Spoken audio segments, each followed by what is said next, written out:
Well, I'm a small town girl. I grew up in Western Illinois, also known as Forgotonia, and I grew up in a university town. My father taught at the university, and I grew up in the academic world, but this town was what's called a town and gown town, which means you had the university part and then you had the town part, townies being farmers, merchants, school teachers. And in the summers, if the wind was blowing in the right direction, you could smell the manure coming off the fields, or on other days you could smell that rich, pungent smell of alfalfa. And as a child, I spent my days at the Macomb Public Library reading under the air conditioner. We didn't have air conditioning in our house. And dreaming about leaving, which I did. But a few years ago, I went back to Macomb for my brother's funeral, actually. And I went to the railroad tracks that run straight through the town. And I stood on the railroad tracks and I took a picture of those tracks that just went nowhere. And when I look at that picture, I remember the desolation that I grew up with and the desire for something bigger and broader and more exciting. And that's why I left, to have a bigger life, and ended up in New York. Sometimes there are 4 giant vats prepared in the firehouse to cook a fireman's stew. Sometimes there's a giant elk head mounted on a wall. Sometimes in the small living room there's a large gas heater.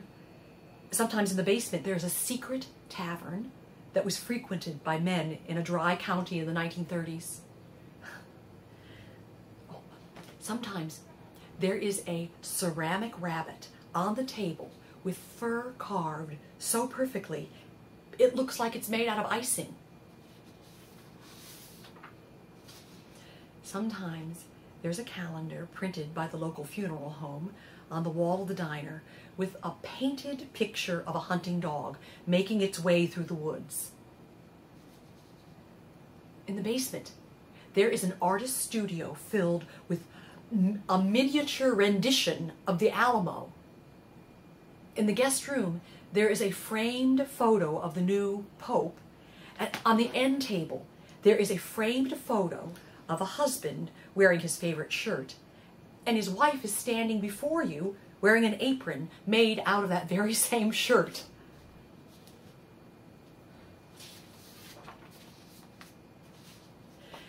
In the pocket of the Carhartt overalls are some handmade earrings made by the man wearing the Carhartt overalls.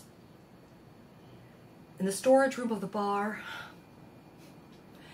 there is an incubator filled with 6 yellow baby ducks. On the windowsills, there are blue bottles collected from thrift stores and friends. Up on the sidewalk, there's a statue of a frog climbing a ladder. On the sidewalk, there's a statue of a frog holding a bunch of kittens. And on the bench, there is a statue of a frog lying on her stomach, reading a book.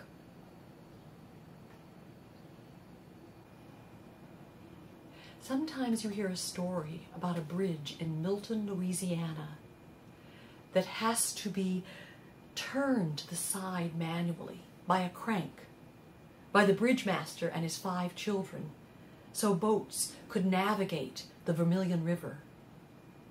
Sometimes you're sitting next to that river in a bar. When you hear that story, you're sitting at a bar, outside actually, on the back deck, at a picnic table in the dark. It's night, it's a cool night, and you're sitting with the bar owner, who is known as Wah-Wee, and his bar is called Wah-Wee's on the River. Through the darkness, you can see his gray handlebar mustache hanging down in an impressive curl past his chin. He may be telling you something about being a libertarian. He may be telling you something about how his uncle used to own this bar. He may be telling you something about his brother, who has a welding shop just 4 blocks that way, a shop which to you looks like an artistic wonderland of wrought iron sculptures, but to someone else might seem like an eyesore. He may be telling you about his 98-year-old mother, Nola, who he lives with, and his daughter, Rennie. He may be telling you about how, when there's a big rain in Milton, he watches the river to see how fast it's coming up. And if the rain keeps coming, people start calling him to ask him if he needs help putting the jukebox or the pool table and the beer cooler up on cinder blocks. He may be telling you that Rennie is short for serenity, or about how someone has killed all but one of the geese that swim out back behind his bar. Maybe alligators, or maybe the Mexican construction workers who are working nearby. He thinks they killed them for the food. And he may tell you about how he thinks that one goose swims around, calling out all the time, and he thinks it's lonely. He thinks it's calling out for its mate. He thinks the goose sometimes mistakes one of the old wooden pylons sticking up out of the river for his mate. And then he may say to you, "Come on, come see," and leads you across the deck and under the awning and back in the building and past the people playing pool, behind the cement bar, through the swinging door to a little storage room where there is a cage rigged up with heat lamps.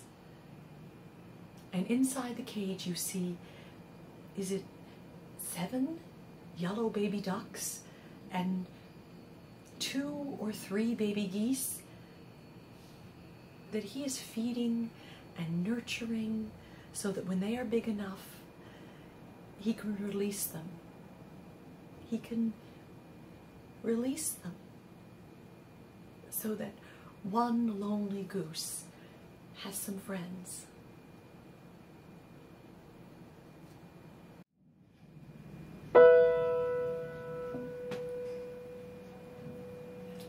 Visibility is low today. I can barely see my hand. We call this low visibility. When you can see as far as Houghton's Pond, that means visibility is better. This is a very typical fog. Clouds, see them drifting over the summit. There they are, right there. See them blowing by there. Any time now, it's going to appear.